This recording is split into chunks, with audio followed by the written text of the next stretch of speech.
فمنهم من قضى نحبه ومنهم من ينتظر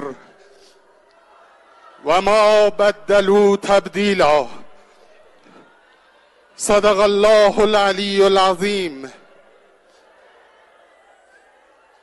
آیت الله سید ابراهیم رئیسی خادم الرضا علیه السلام که 3 سال پیش در سال روز ولادت امام رضا علیه السلام 8مین رئیس جمهور ایران اسلامی شد،